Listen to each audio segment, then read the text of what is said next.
নমস্কার, তোমাদের সবাইকে স্বাগত জানিয়ে আজকের ক্লাসটি শুরু করছি। আজকে তোমাদের সঙ্গে আলোচনা করব একাদশ শ্রেণীর প্রথম সেমিস্টার সংস্কৃত বিষয়ে। তোমাদের প্রথমেই যে গদ্যাংশটি রয়েছে মহর্ষি কৃষ্ণ দ্বৈপায়ন ব্যাসদেবের রচিত উপমান্যু কথা। এই গদ্যাংশটি থেকেই তোমাদের কিছু ছোট প্রশ্নের সমাধান করব। তোমাদের পরীক্ষা এটাও আসতে পারে যে মহর্ষি কৃষ্ণ দ্বৈপায়ন ব্যাসদেবের আরেকটি নাম কি ছিল? আরেকটি নাম ছিল বেদব্যাস, কারণ তিনি বেদকে 4টি ভাগে ভাগ করেছিলেন বলেই তার এইরূপ নামকরণ করা হয়েছিল।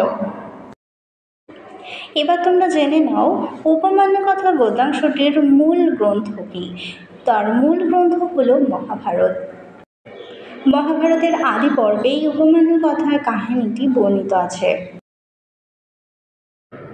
আমরা জানি মহাভারতের 18টি পর্ব আছে, আর সেই 18টি পর্বের প্রথম পর্ব অর্থাৎ আদি পর্বেই আমরা উপমান্যু কথার কাহিনীটি পাই। আবার সেই আদি পর্বের 3টি উপপর্ব আছে।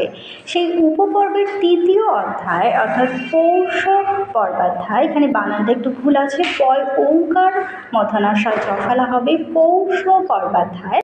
এই অধ্যায়টি থেকেই উপমান্যু কথার গদ্যাংশটি নেওয়া হয়েছে।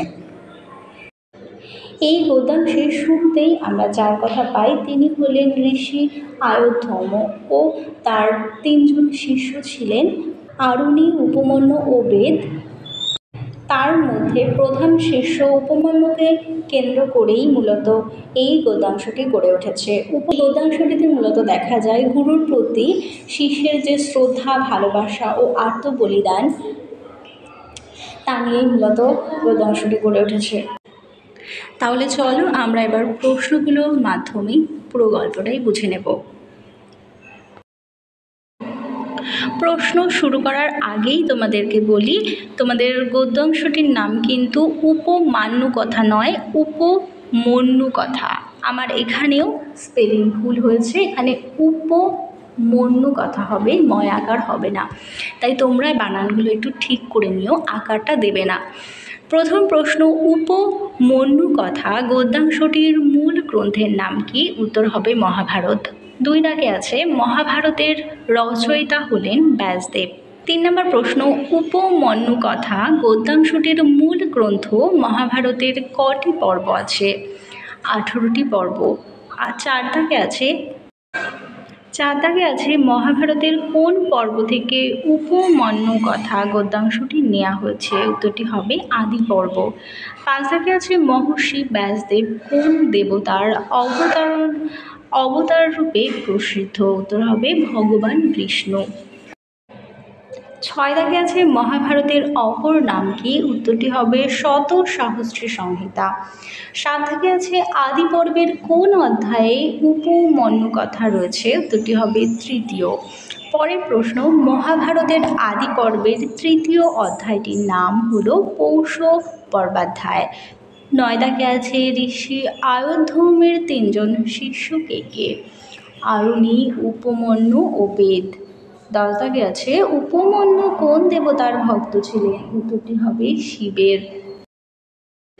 11 দাগে আছে আয়োধ্যম শিষ্য উপমন্যুকে কোথায় প্রেরণ করেছিলেন? উত্তর হবে গোচারণ করতে। 12 দাগে আছে ঋষি আয়োধ্যমের দৃষ্টিতে উপমন্যু কেমন ছিল? বেশ হৃষ্টপুষ্ট ছিল। তোমরা সকলেই জানো যে প্রাচীনকালে গুরুগৃহে বালকদেরকে শিক্ষা লাভের জন্য পাঠানো হতো, সেখানেই তারা থাকতো, সেখানেই তাদের পড়াশোনা করতে হতো। তো তেমনি ঋষি আয়োধ্যমের তেমনি উপমন্যু ঋষি আয়োধ্যমের কথা মেনে চলতেন।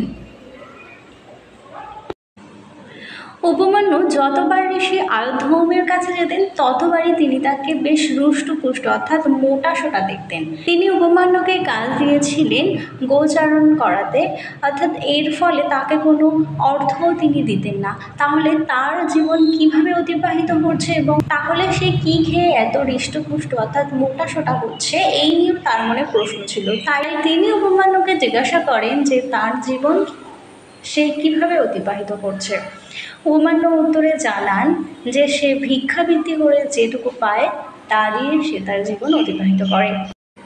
এ কথা শোনা মাত্রই ঋষি আউধৌম্য তার উপর রেগে যান এবং তাকে বলেন যে তুমি গুরুকে নিবেদন না করে কিভাবে সেটা ভক্ষণ করছো। তাই উপমান্য ভিক্ষা করে যেটুকু ভিক্ষা পেতেন সমস্তটাই গুরুর চরণে নিবেদন করতেন। এবার দেখো 13 দাগে প্রশ্ন, গুরু উপমান্যের কাছ থেকে কি পরিমাণে ভিক্ষা গ্রহণ করতেন? উত্তরটি হবে সবটুকুই, কারণ সবটুকুই কিন্তু সে নিয়ে নিত, তাকে কিন্তু কোনো কিছু ফেরত দিত না। 14 দাগে দেখো, গুরু সমস্ত ভিক্ষা গ্রহণ করা সত্ত্বেও উপমান্য কি করে জীবন ধারণ করে? উত্তরটি হবে দ্বিতীয়বার ভিক্ষা করে। যখন প্রথমবার ভিক্ষা করার পর বলেছিল যে গুরুকে নিবেদন করতে, তখন তিনি সেই সর্বস্বটুকু গুরুকে নিবেদন করতেন, কিন্তু তাকেও তো চলতে হবে, তাই সে দ্বিতীয়বার আবার ভিক্ষা। পরবর্তীকালে উপমান্য যখন আবার ঋষি আউধৌম্যের কাছে যান, তখন ঋষির চোখে উপমান্যকে বেশ মোটা সোটাই আবার দেখতে লাগে। তখন তিনি তাকে আবার জিজ্ঞাসা করেন যে তুমি কিভাবে এবার জীবন অতিবাহিত করছো? তখন তিনি জানান যে সে যতটুকু প্রথমে পান সেটা তাকে নিবেদন করে দ্বিতীয়বার আবার ভিক্ষা করেন। এটা শুনে ঋষি আবার তার উপর রুষ্ট হন এবং বলেন যে সে অন্য ভিক্ষুকদের ভিক্ষার পথে বাধা সৃষ্টি করছেন, তাই সেটাও তাকে নিষেধ করেন। উপমান্য যেহেতু গুরু বাক্যকেই নিজ বাক্য বলে মনে করেন, তাই তিনি তার কথা রাখতে দ্বিতীয়বার আর ভিক্ষা গ্রহণ করেন না।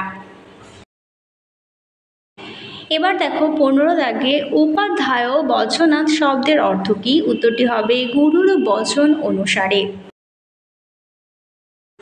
16 দাগে আছে অপৌষদ শব্দের প্রকৃতি প্রত্যয় হলো দৃশ যোগ লং প্রথম পুরুষের একবচন।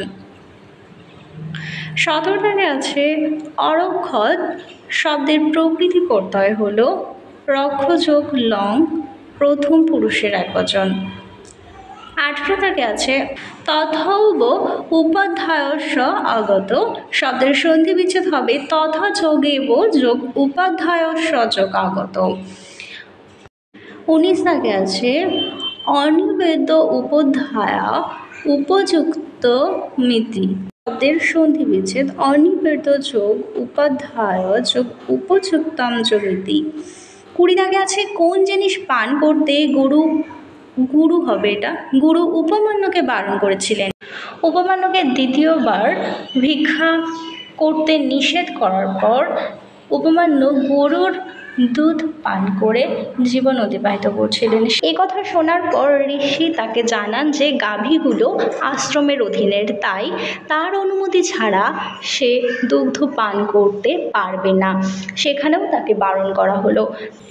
21 দাগে দেখো গরুর দুধ পান করতে নিষেধ করলে উপমান্য কি খেতেন? উত্তরটি হবে গরুর উদ্গীবন করা মুখের ফেনা। যখন গরুর দুধ খেতে তাকে নিষেধ করা হয়েছিল, তখন সেই গরুর যে বাছুর হয়, সেই বাছুর যখন তার মায়ের থেকে দুগ্ধপান করার পর মুখ থেকে যে দুধের ফেনা জাতীয় উদ্গীবন হয় সেটাই সে খায়। সে কথা যখন ঋষি আবার জানতে পারে, তখন তাকে জানায় যে গরুর বাছুরের খাবারে সে কেন ব্যাঘাত ঘটাচ্ছে।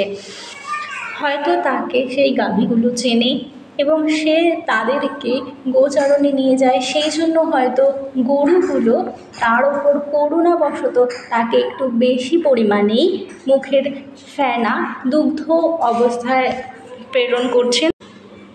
এই ধারণা নিয়েই ঋষির মনে হয় যে তাই জন্যই তিনি উপমান্যকে বেশ হৃষ্টপুষ্ট ও মোটাসোটা দেখছে, তাই সেটা খাবার জন্য তাকে নিষেধ করা হলো। এবার দেখে নাও 22 দাগে আছে গুরু তাতে গরুর উদ্গীবন করা মুখের ফেনাও খেতে নিষেধ করেছিল কেন? তাতে গরুর খাওয়ার ব্যাঘাত ঘটবে। আছে দেবাব শিবনৌ শব্দের সন্ধি বিচ্ছেদ হলো দেবৌ যোগ আশ্বিনৌ পরের প্রশ্ন দেখো, ক্ষুধার্ত হয়ে উপমান্যু কোন গাছের পাতা খেয়েছিল? যেহেতু উপমান্যুকে সমস্ত কিছু থেকেই নিষেধ করা হয়, তাই সে ক্ষুধার্ত হয়ে এবার আকন্দ গাছের পাতা খেয়েছিল। সে এতটাই ক্ষুধার্ত ছিল যে সে আকন্দ গাছের পাতা খেয়েছিল। 25 থেকে আছে, আকন্দ পাতা খাওয়ার ফলে উপমান্যুর কি হয়েছিল? উত্তরটি হবে উপমান্যু অন্ধ হয়ে গিয়েছিল। যেহেতু আকন্দ গাছের পাতায় ক্ষার ও অধিক তেতযুক্ত, তাই এর ফলে তার চোখ সে হারিয়েছিল। পরের প্রশ্ন দেখো, অন্ধ হয়ে যাবার পর উপমান্যু কোথায় পড়ে গিয়েছিল? উত্তরটি হবে কুয়োতে। এরপরে আছে, গুরু উপমান্যুকে কোথায় খুঁজতে গিয়েছিল? উত্তরটি হবে অরণ্যে। যখন উপমান্যুকে আর সে দেখতে পাচ্ছিল না এবং তার কাছে সে যখন আর আসছিল না, তখন তাকে নিয়েও তার মনে চিন্তা জন্মেছিল এবং তাকে সে অন্য শিষ্যদের সঙ্গে খুঁজতে বেরিয়েছিল। কোথায়? অরণ্যে।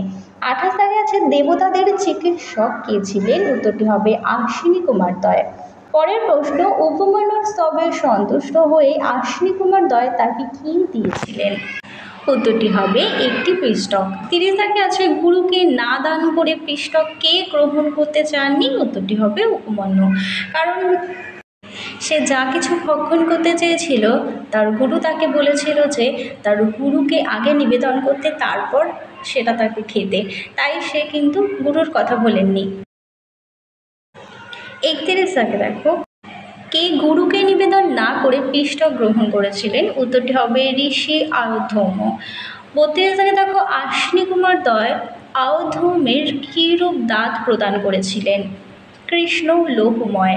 দেখো, ঋষি আয়ুধৌম তার শিষ্যাকে শেখান যে যা কিছু ভক্ষণ করবে তার আগে গুরুকে নিবেদন করতে, কিন্তু সে নিজেই কিন্তু কোনো কিছু গ্রহণ করার আগে গুরুকে নিবেদন করেন না। তাই জন্য আশ্বিনী কুমার দয় তাকে কিন্তু কৃষ্ণ লৌহময় দাঁত প্রদান করেছিলেন। পরের প্রশ্ন দেখো, আশ্বিনী কুমার দয়ের বরে উপমান্যু পরের প্রশ্ন দেখো, আশ্বিনী কুমার দয়ের বরে উপমান্যু কিরূপ দাঁত লাভ করেছিলেন? উত্তরটি হবে সোনার দাঁত। পরের প্রশ্ন দেখো, পাঠ্যাংশে ভগবত বলতে কাকে বোঝানো হয়েছিল? উত্তরটি হবে ঋষি আয়ুধৌম। 35 দাগে আছে, শেষ পর্যন্ত উপমান্যু চোখ ফিরে পেয়েছিল? উত্তরটি হবে হ্যাঁ, ফিরে পেয়েছিল। আশ্বিনী কুমার দয় উপমান্যুর স্তবে সন্তুষ্ট হয়ে তার চোখ তাকে ফিরিয়ে দিয়েছিলেন। তাহলে তোমাদেরকে উপমান্য কথা গদ্যাংশটির কিছু ছোট প্রশ্নের উত্তর সহ আলোচনা করে দিলাম। ভিডিওটা ভালো লাগলে অবশ্যই লাইক, কমেন্ট ও বন্ধুদের সঙ্গে শেয়ার করতে ভুলো না, তাহলে তারাও উপকৃত হবে। আর এইভাবে পরপর ভিডিও পেতে আমাদের চ্যানেলের সাথে থাকো। আর চ্যানেলটিকে এখনও যদি সাবস্ক্রাইব না করে থাকো, অবশ্যই সাবস্ক্রাইব করার অনুরোধ রইল। সবাই ভালো থেকো, সুস্থ থেকো, টাটা।